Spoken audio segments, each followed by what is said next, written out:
넉넉한 2층까지 덤으로 실은 풍년. 과연 풍어의 꿈은 이루어질 수 있을까?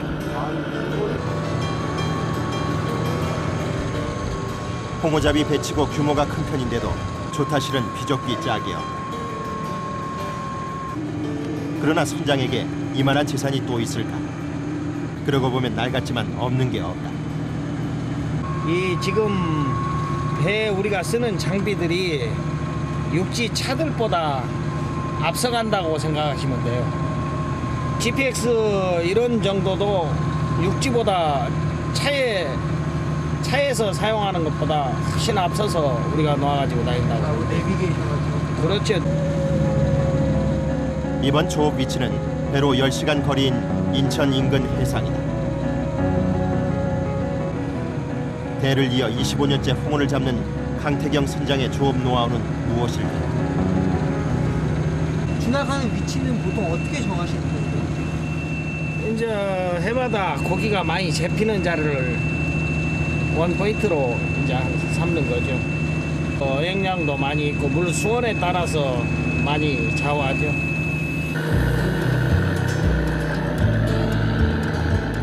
조업 장소를 향해 가는 사이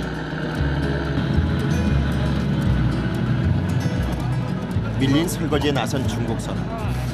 선장까지 배 식구는 모두 6인데 중국인이 3명이다.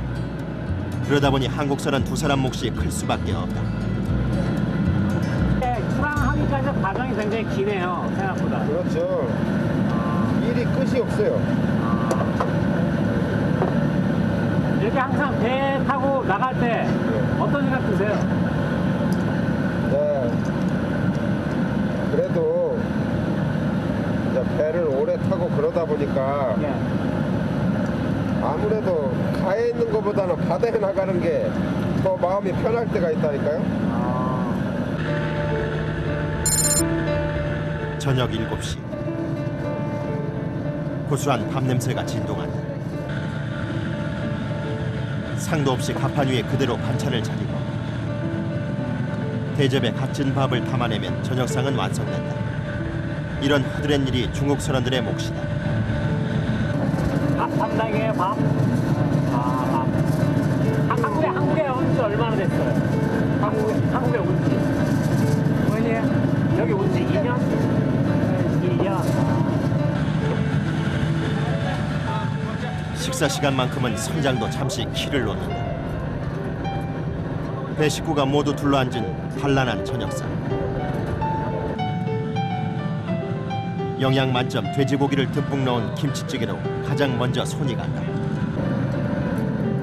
맨바닥에 상을 차리다 보니 쭈그리고 앉아 먹는 자세가 불편해 보인다. 그러나 배 사람들에겐 일상일 뿐이다.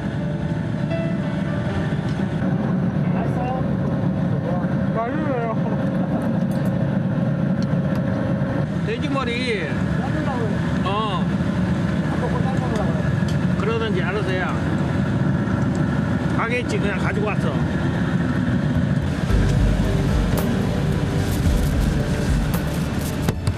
식사가 끝날 무렵 선장이 돼지 머리고기 얘기를 꺼낸다. 선원들을 주려고 통째 가져온 것이다. 말이 없고 무뚝뚝한 선장은 이렇게 선원들에 대한 정을 표현하고 있었다. 내심 기분이 좋은 최 씨가 자청에서 고기를 미리 삶아둔다. 못하는 게 없으시네요. 네, 그럼 막 해먹어요. 음식도 하시고. 네, 기갑방도 보고 막 기술 잡고 막 그래요. 그냥 닥치는 대로 막 하는 거예요. 배로 10시간을 달려온 인천 인근 해상. 선원들의 손길이 바빠진다. 홍어 조업은 미리 투망을 하고 이전 출항 때 뿌려둔 장소로 이동해 준학을 걷어들이는 방식이다. 고심하던 선장이 투망 위치를 정한 모양이다. 지시가 떨어지자 일사불란하게 움직이는 선원. 먼저 다음 조업 때 알아차릴 수 있게 부표를 던진다. 비로소 투낙을 펼친다. 초조한 마음으로 지시가 떨어지길 기다린다.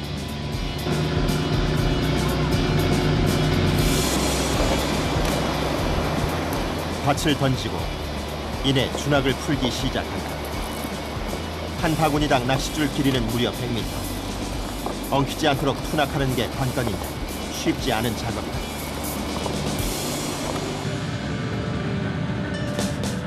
배를 탄 지 1, 2년밖에 안 된 중국 선원들은 아직 엄두를 내지 못한다. 주로 뒷정리를 하거나 다음 투낙을 위해 준비하는 보조 역할을 한다. 그것만으로도 일손이 달리는 배 위에선 큰 힘이 된다. 홍어잡이만 20년째인 두 사람. 오래 호흡을 맞춰온 덕분에 투낙이 일사천리로 진행된다. 되게 분들이 일사불란하니까 어떠세요? 마음들이 맞으면 빨리 할 수 있어요. 근데 서로 이제 실수 안 하고 한 사람이 실수하면은 대형 사고가 나요. 많이 다치고. 투낙 작업은 바늘에 찔릴 위험이 크다. 이 칼로 이제 요거 한 요 정도만 돼요. 그냥 확 찍히니까 낚시 날라가. 빠른 속도의 바늘이 한순간에 무기가 될 수 있다는 걸 잊지 않는다. 예전에는 손으로 하던 걸 그나마 위험이 준 것은 칼처럼 생긴 도구 덕분이다. 빈창이라 그래가지고 이제 이게 낚시를 바다에 나갈 수 있게 이게 뜨는 거죠. 이렇게 떠가지고 이제 들고만 있으면 자동으로 나가니까. 여기 손목에 네. 거는 것들이 있는 거예요. 이거는 이제 깠다 가면은 낚시가 걸고 들어가면은 이게 순간적으로 빠져나가는 수가 있으니까 그걸 못하게 여기서 이제 잡는 거죠. 손을 하도 싶으니까 여기 할 네? 아니 손을 이렇게 하도 이렇게 잡으니까 네. 여기만 하얘. 아, 그러네요. 손때만큼 세월도 흘렀을 것이다. 굳이 위험한 투낙 방식을 고집하는 건 그래야 고기 맛이 좋다는 믿음 때문이다. 홍어는 깊은 바닥에서 살기 때문에 투낙에는 쇠붙이나 돌을 매달아둔다. 미끼 없이 투낙하는 것도 특징이다. 숫자 7 모양의 바늘은 홍어의 몸 한 구석에 찔리면 꼼짝없이 따라올 수밖에 없는 구조다.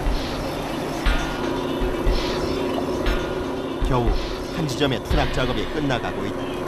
낚시를 들이우고 다른 데서 걷는 거예요? 아, 일단 이제 와서 고대에 가면 어때? 요거 투망하고 이제 밀어가갖고 저 밑에 가서 또 저번에 있는 거 뽑아요. 이제. 이렇게 들여진 거는 그럼 언제쯤에 이렇게 걷어들이시는 거예요? 한 3, 4일 되면 그거요.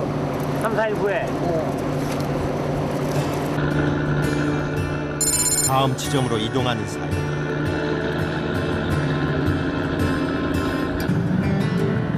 선원들은 휴식을 취한다. 조업할 때면 항상 서서 일해야 하기 때문에 엉덩이를 붙이는 것만으로도 새삼 고마워. 선실로 간 선원이 단감을 권한다. 배멀미에 지친 제작진에 대한 배려였다. 허기진 그도 한입 베어문다. 대기 시간엔 잊었던 피로가 밀려든다. 시간은 벌써 새벽 4시경. 조업 지점이 가까워지자 선원들이 다시 몸을 움직인다. 창고에서 준학을 꺼내 컨베이어 벨트를 통해 배 뒤쪽으로 옮긴다. 줄이 엉키기라도 할까 조심스러운 손길이다. 투낙은 배가 가면서 이루어지기 때문에 양만과 달리 선미에서 한다. 일이 시작되자 피곤해하던 선원들은 언제 그랬냐는 듯 활기를 되찾았다. 한 줄에 20바퀴 바퀴수로 이제 습관적으로 하다 보니까 한 줄에 이제 20바퀴씩 그 거리가 있으니까 거의 뭐 보통 뭐 이게 하나에 100m씩 된다더라고요.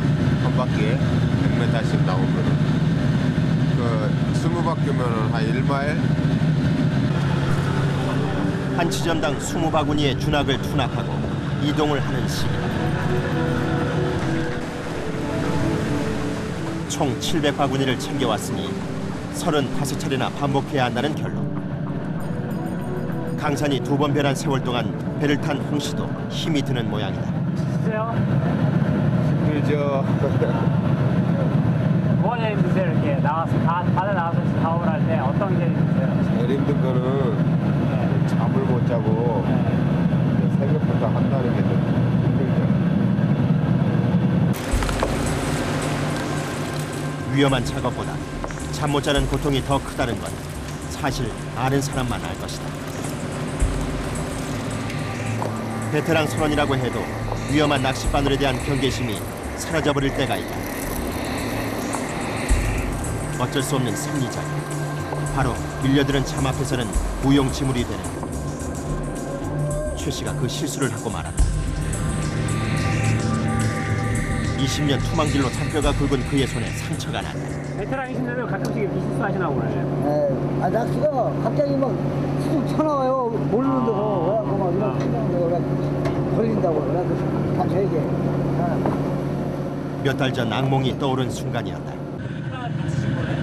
예. 왜 다치신 거예요? 다치고 막 이빨 잘 안 하니까 그냥 치아가 빠지고 그러더라고 이게. 처음에 부딪혀갖고 막 그러다 보니까 하다 보니까 못했어요. 그래갖고 올해 하려다가 이제 오장 끝나면 해야 돼요. 오장 끝나면. 저번에 막 선장 해라 그러더라고. 근데 안 하고 말았어요. 한순간 방심으로 아렌이 4개가 나가는 사고를 겪은 최 씨. 다시 한번 긴장의 끈을 조여본다. 아무 생각도 없어요. 사고가 안 나야 되니까 거기에 이제 정신을 집중해야 되니까 이제 아차 싶으면은 대형 사고가 나고 그러니까 조심해야 돼요. 지금 뭐 손 이렇게 찔리는 거는 예사고 그런 거는 아무것도 아니고 이제 뭐 대형 사고가 날 때는 뭐 사람이 물에 빠진다든지 그런 경우도 있고. 이렇게 일해 한 달에 200만 원을 손에 쥐인다. 아유, 근데 먹고 사는 게 너무 힘드니까 안 그래? 물가는 잔뜩 올라오네. 이런 속사정을 누가 알아줄까? 이거 고생길이고.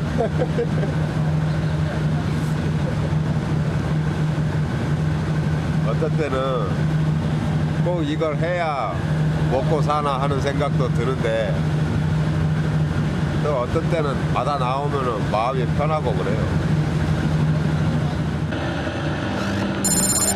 동이 터오는 시간.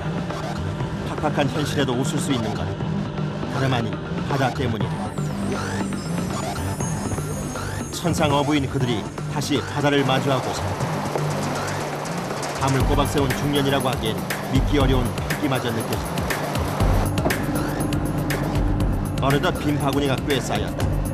지칠 법도 한데 선원들은 별 흐트러짐이 없다.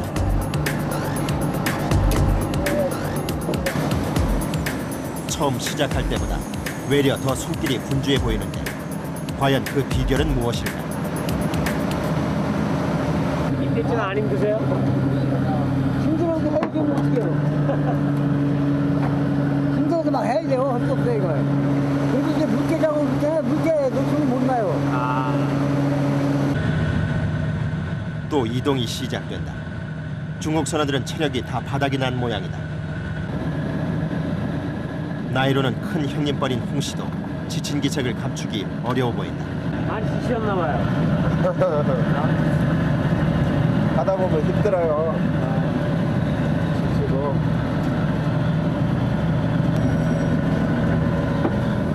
엉덩이 붙이기가 무섭게 선장의 호출이다. 무슨 일인지 화가 난 모양이다. 최 씨도 불이 나게 뛰어온다. 선원들이 달라붙어 둔하게 쓰일 밧줄을 풀기 시작하는다. 일단은 보다시피 이렇게 딱 깔아야 되거든요. 네. 앞봉치게. 이래 해놔야 되는데 지금 저런 식으로 해놓으면은 많이 뭉쳐 들어가는 수가 있어요. 그러니까 선장이 그걸 미리 알고 이걸 이제 앞에서 하게끔 한 거죠. 군말이 없는 그가 호출을 한 데는 다 이유가 있었던 것이다. 특히나 피로와 잠이 몰려드는 시간. 선장의 지시가 없었더라면 어떤 사고가 벌어졌을지 모를 일. 선장의 선견 지명 덕분에 이날 투낙은 순조롭게 마무리된다. 장장 700바구니 투낙은 12시간 동안 몸을 움직인 결과다. 거리가 지금보다 적더라도 더 편하고 쉬운 길을 택할 수도 있었다.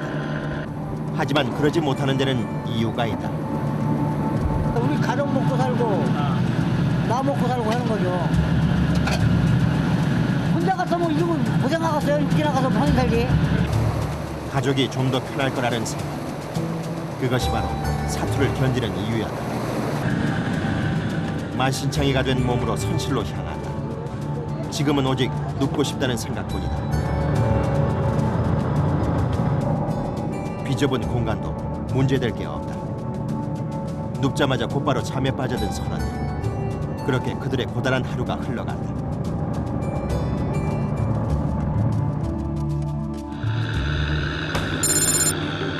저녁 8시.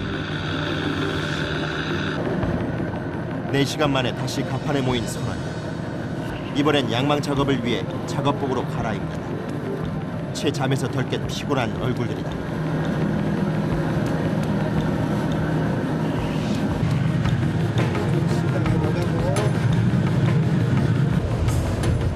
가까스로 잠을 물리치고 정신을 차리는 선원들. 지난 조업에서 투낙한 준낙을 찾아가는데 지금 뭐 보시는 거예요? 부표 찾아요. 아, 부표요? 네. 부표 가까이 와 있는 건가요, 지금? 네, 이제 거의 다 왔어요.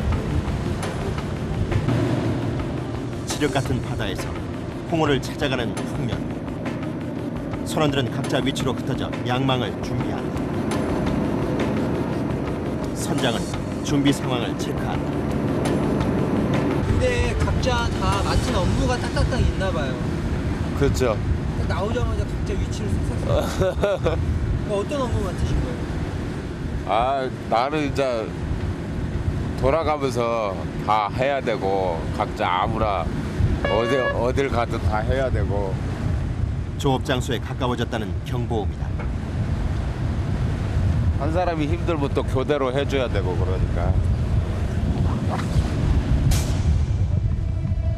중국 선원이 먼저 부표를 찾은 모양이다. 홍 씨가 선장에게 수신호를 보낸다. 잘 보이지 않는 부표를 용태도 잘 찾아낸다.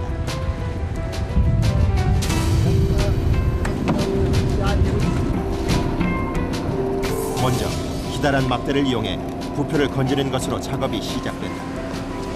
부표를 따라 긴 줄이 올라오는다.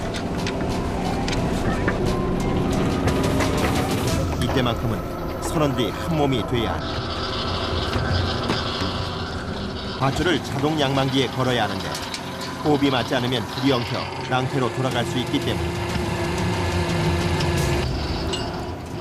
다행히 손발을 맞춘 덕분에 준낙이 술술 올라오고 있다. 지금은 홍어가 가장 많이 나는 시기라 내심 기대가 된다. 흑산도가 홍어로 유명해진 건 심해 사는 홍어의 서식 조건에 알맞기 때문이다. 기대가 컸던 걸까. 내내 빈 준낙만 올라오더니 뭔가 걸렸나 싶어 끌어올려 보니 쓰레기다. 이럴 때면 자연스레 허탈함이 밀려들 수밖에 없다. 벌써 새벽 12시. 홍어는 아직 소식이 없다.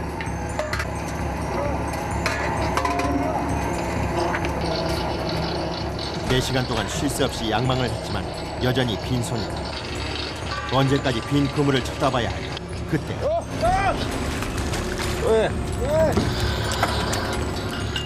그야말로 가뭄의 단비처럼 홍어가 달려올라왔다. 이들에게 홍어만한 피로회복제가 또 있을까? 금세 가판 위에 활기가 돈다.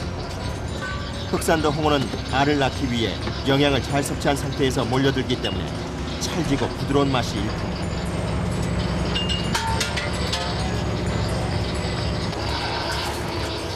첫 수확에 신바람이 나서 양망을 해보는다. 연달아 올라오는 건 아귀들 뿐이다. 투nak해놓은 준하게는 아귀나 상어 같은 바닥을 기어다니는 어종들이 함께 달려올라온다. 하지만 아귀는 값을 얼마 쳐주지 않기 때문에 반가운 손님이 아니다.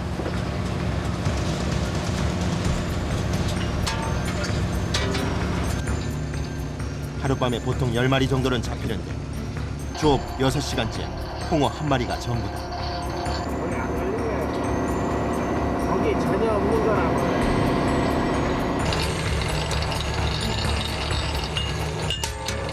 흉어 중에 이런 흉어가 또 있을까? 선원들도 전에 없이 지친 기색이 역력하다. 이렇게 긴장이 풀어지는 때가 배 위에선 가장 위험한 순간이다.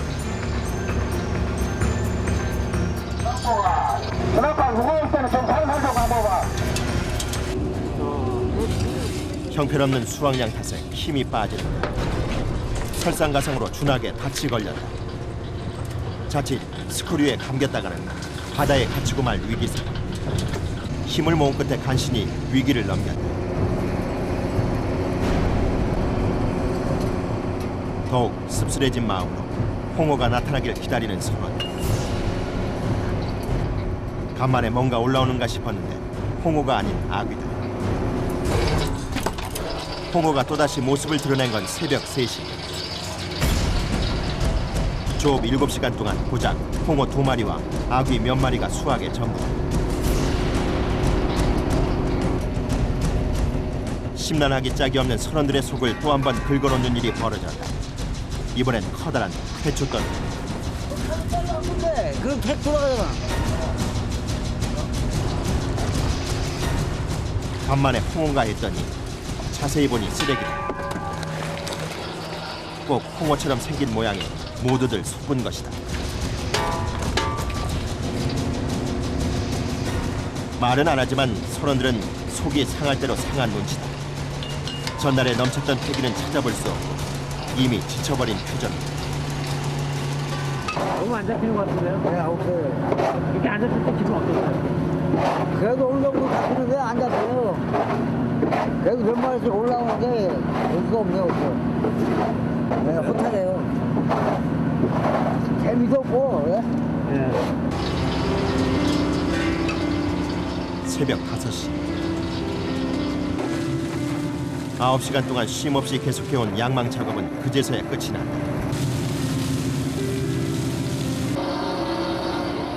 평소 같았으면 12시간 넘게 했을 조업을 워낙 소득이 없다 보니 그나마 조금 일찍 마친 것이다. 뒷정리를 하고 나니 벌써 6시가 가까워 온다. 파김치가 된 상태로 선실로 향한 선원들. 이들에게 주어진 수면 시간은 평균 3시간이 고작이다.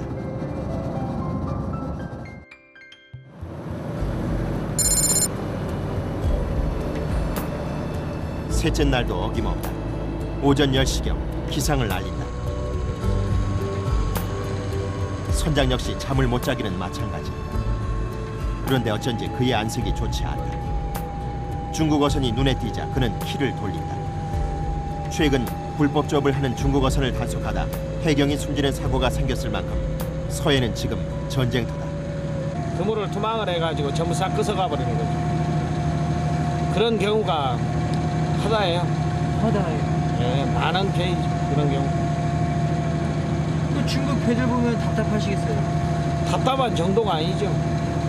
깝깝할 일이죠. 언체 배 숫자가 많다, 중국 배들이 많다 보니까 단속 자체가 힘들어져요. 단속 자체. 우리 경비정은 적은데 그놈들은 숫자가 많고. 그게 문제죠. 그게 제일 문제고.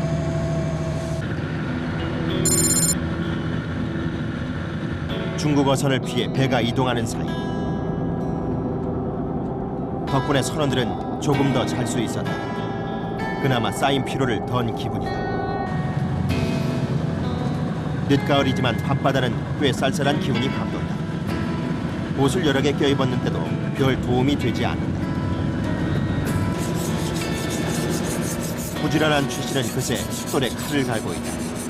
대체 칼을 어디에 쓰려는 걸까?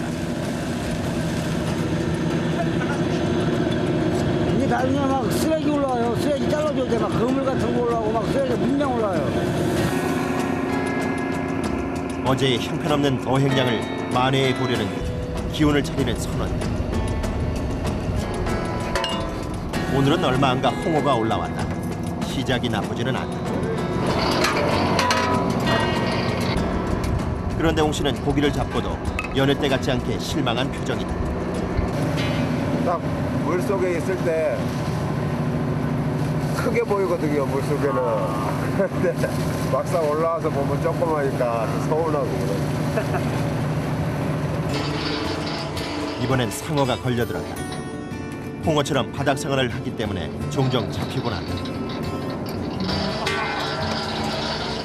양망을 하던 홍 씨의 눈길을 잡아끈 무언가가 있다.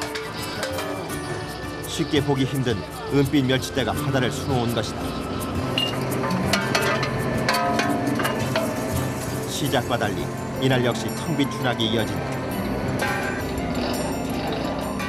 이제나 저제나 홍어가 올라오기만을 기다리는 선원들의 마음은 굴뚝 같다. 최 씨에게서 절로 탄식이 흘러나온다.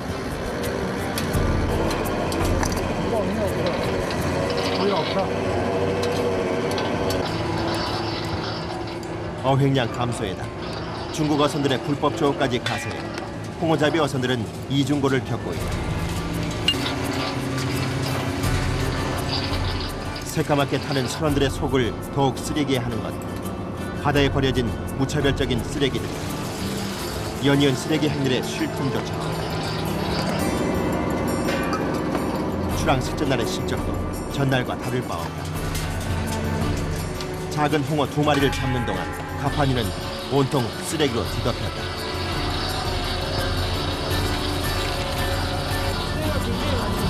네. 뭐가 그렇게 많은지 많아요, 많아. 이거보다 더 심한 것도 많아요. 이 정도는 아무것도 아니라고 생각해요.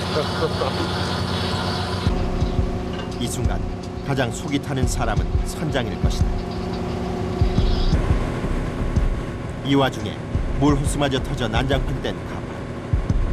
경험 많은 최 씨가 재빨리 수습에 나선다. 구멍이 커지면 그나마 손 쓸 수도 없다. 손으로 이렇게 묶으면 좀 나름대로 수상이 되는 건가요? 네, 이기가 보는 갈아야죠 그냥. 귀향 때까지만 버텨주길 바라는 심정. 그 사이 배는 새로운 조업 지점에 다다랐다. 부표를 건지고 줄이 엉키지 않도록 양만기에 거는 순간은 선원 전원이 온 힘을 모아야 한다. 이번 준하게는 홍어가 많이 걸려주길 바라는 간절한 마음을 담아 있는 힘껏 양망을 시작한다. 바로 그때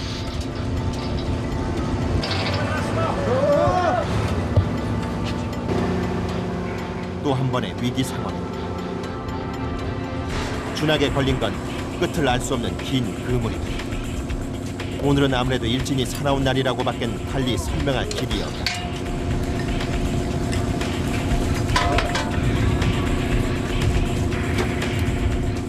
선원들은 할 말을 잃었다.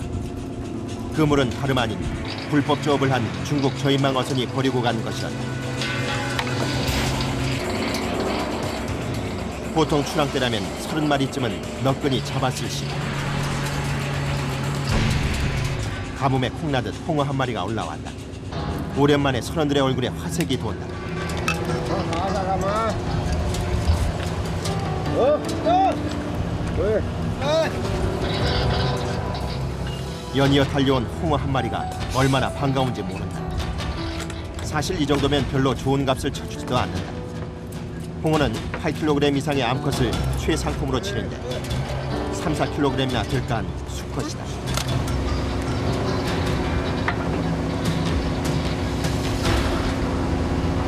작년에 그 홍어 수확량에 비하면 어떠세요? 올해 적어요. 정말요? 네, 올해는 없어요. 한 어느 정도로 줄었나요? 3분의 1도 안 돼요. 3분의 1도 안 돼요? 네.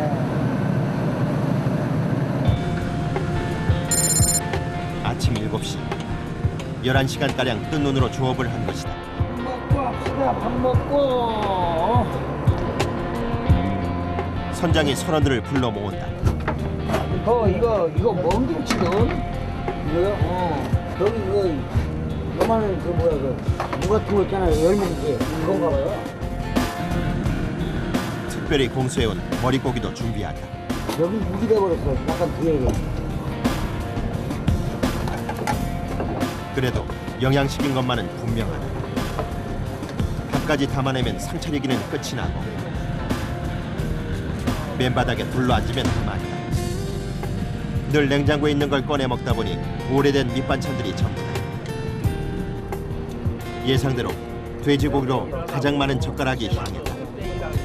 뱃사람이자 열량 보충을 위해 고기를 자주 먹는 편이다. 라면 깻잎이란 거 마늘장아찌 좀 사야겠어 나는. 그러니까 돼지고기하고 김치는 담아서 올려 나머지는 여기서 당도를 해야 돼. 밤을 새고 먹는 밥이 잘 넘어갈까마는 식구가 있으니 또 먹게 된다. 늦게선 밥 이렇게 안 먹어요. 공깃밥을 똥 먹고 말이지. 많이 드시는 편이세요? 이렇게 배 타시면? 네. 여럿이 먹으니까 다 먹는다. 집에서는 요거 반밖에 안 먹어요. 한 끼. 추락 넷째 날 저녁 7시. 형편없는 어획량에도 숨 돌릴 틈 없는 강행군 조업은 계속된다.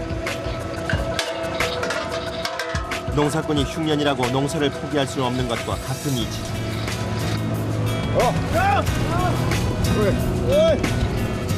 간만에 제법 실한 놈이 걸려들고 호시는 신바람이 난다.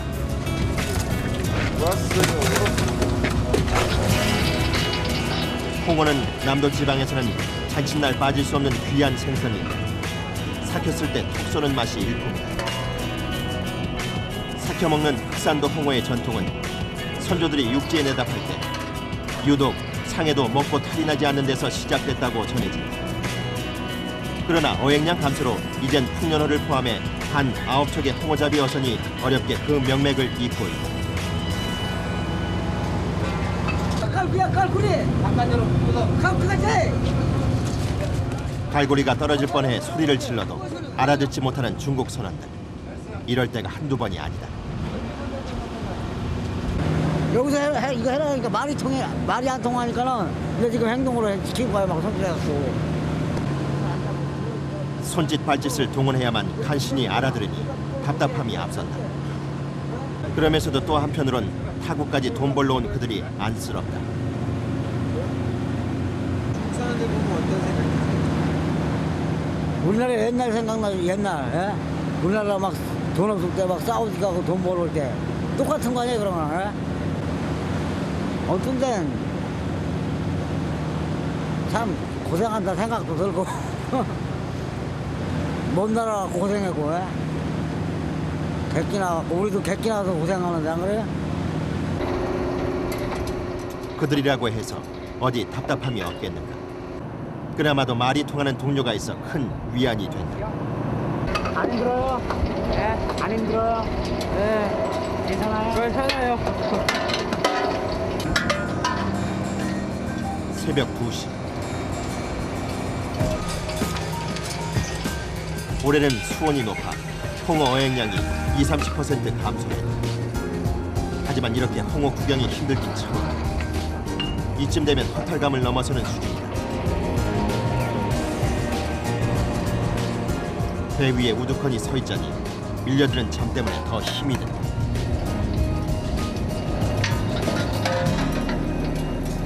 간만에 준하게 걸린 고기도 달갑지 않은 손님이다.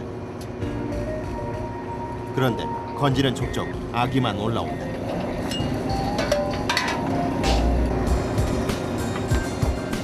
아귀는 무게로 값을 매기기 때문에 어부들에게는 별 도움이 되지 않는 생선이다. 몇 시간이 흘렀을까? 홍어가 올라오자 오랜 침묵이 깨진다. 이번에도 홍어다. 실로 오랜만에 풍년을 찾아온 연이은 홍어사들.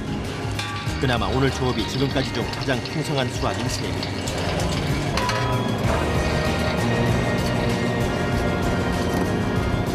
그런데도 10마리가 채 안 돼 보인다.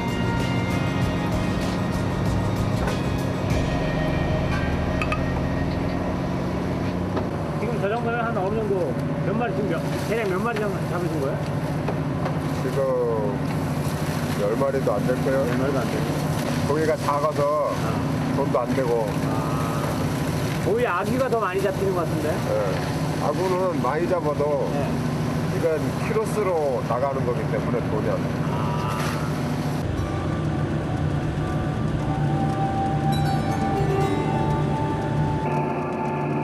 날이 밝아올수록 바람이 심상치 않다. 그렇지 않아도 사고 위험이 높은 일인데 바람이 불면 더 말할 나위가 없다.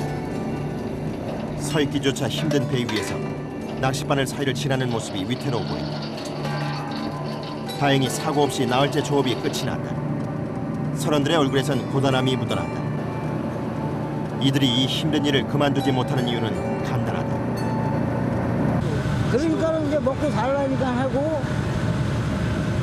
하다 보니까 몸에 뱄어요. 하도 하니까 그러니까 이제 하다 보니까 그냥 하고 하는 거예요. 몸에 배갖고. 자식 키우려니까 죽지 못해 하는 거야. 이 절박한 마음은 가족들 역시 모르지 않을 것이다.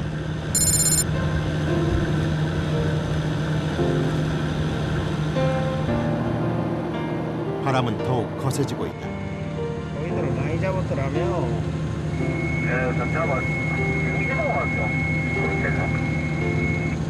영신은 못 잡고 대강호는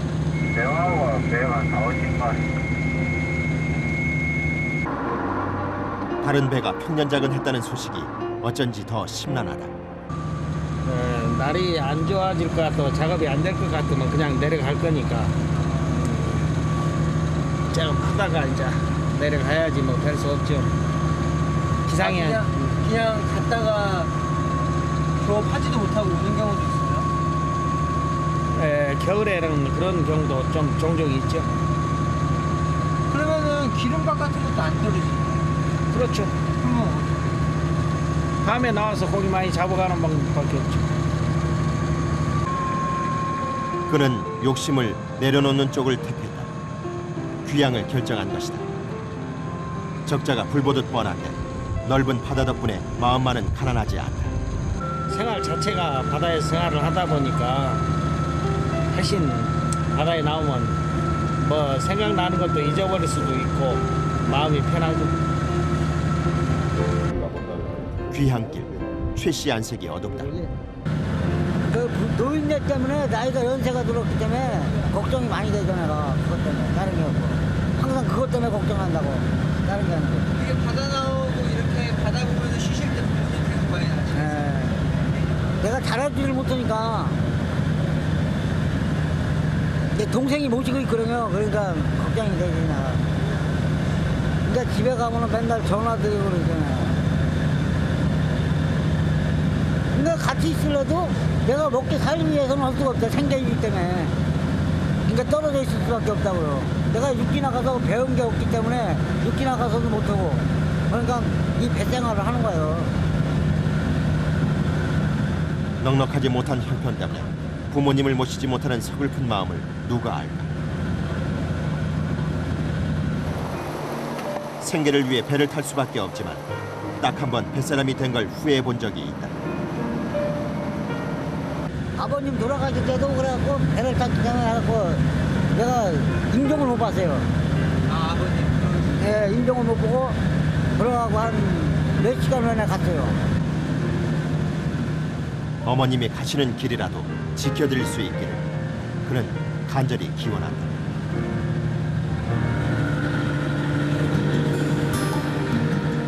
왔던 길을 돌아가는 사이 바람은 더욱 기승을 부리고 있다. 안개마저 자욱한 굳은 바다 날씨. 귀향은 현명한 선택이었을 것이다.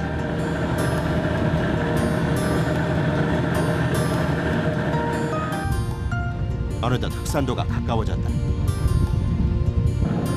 생기를 되찾은 중국 선원들과 달리 홍 씨는 생각이 많은 모양이다. 이렇게 고기 많이 못 잡고 들어오면 어떠세요? 마음껏 하고 그러시면 이런 것도 보는 상태라 또 나갈 일이 또 걱정. 바람 자면은 또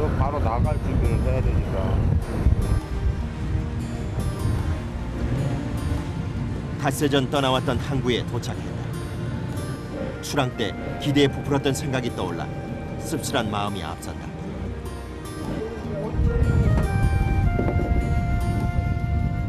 자신들이야 월급을 받아가면 그만이지만 가뜩이나 오른 기름값이며 추로 경비를 부담해야 할 선장이 더 걱정이다. 그런데 정작 선장은 담담해 보인다. 예정보다 좀 일찍 들어온 것 같은데 저희가? 바람 부니까 일찍 들어온 거예요. 바람 불어서 날씨 때문에 그런 거예요? 날씨가 안 좋아. 이제 어디 가시는 거예요? 이제 집에 가야죠 이제. 아, 댁에 가셔서? 네, 아들 보러 가야죠 이제. 무사히 애기들 이제 잘 놀고 안 아프고 그게 지금 보람 느끼죠. 다른 건 없어요. 집으로 향하는 홍씨 역시 막내 아들 생각에 절로 웃음이 난다. 문 열기가 무섭게 얼마나 아빠를 기다렸던 걸까. 발자국 소리만 듣고도 알아차리는 어린 아들. 아내는 뒤늦게 카메라를 보고 놀란 눈치다. 아들로. 아들. 쑥스러움이 많은 아이는 이불 속으로 파고 만드는데 뭐 했어? 지금 부끄러워 다 얼마나 보고 싶었던 아들인가.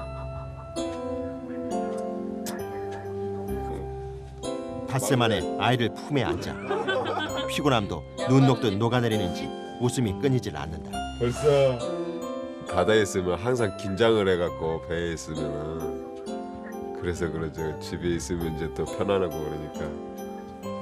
아이 보니까 어떠세요?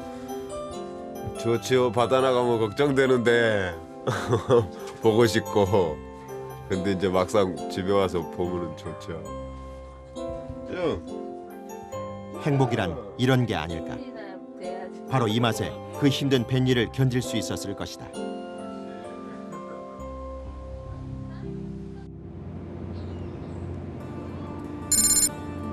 다음 날 아침 7시.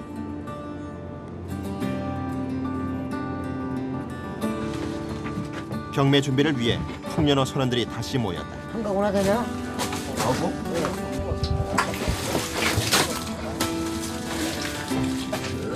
얼음에 재워 가져온 홍어를 가판으로 꺼내기 시작한다.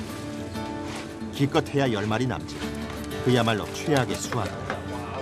이거 뭐 돈 100만 원에 사갔냐? 어? 한 돈 100만 원 사갔네요. 기름값도 안 나는 거예요? 기름값도 안 나왔죠. 기름을 몇 개 뗐는데 지금. 고기가 작아서 값도 얼마 못 받을 것이라고 한다. 이번에는 아귀 찾기. 그나마 아귀들은 좀 걸려들었던 모양이다.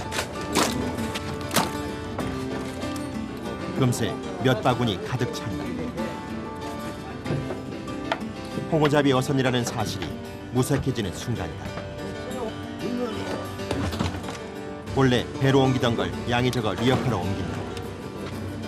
멀어지는 리어카를 보며 억울한 듯 말을 건네는 최 씨.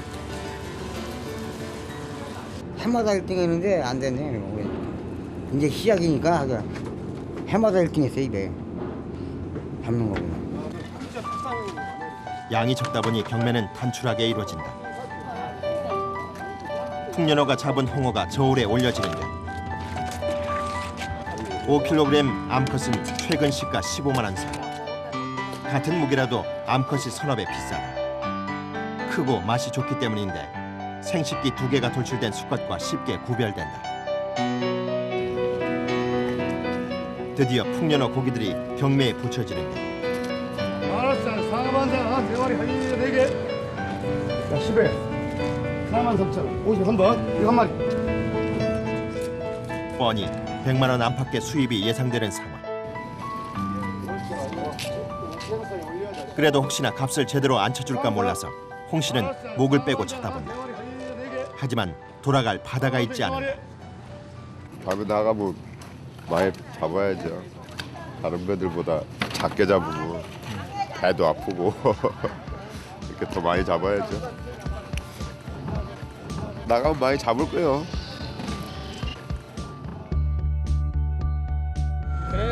바다에 나오면은 마음이 헌해지는 것 같아요.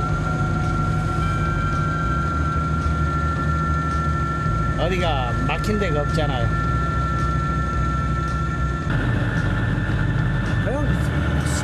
나중에 그냥 조그만 배 하나 사갖고 하는 게 소원이에요. 그냥 어서 어서 하고 그렇게 하는 게 나아요.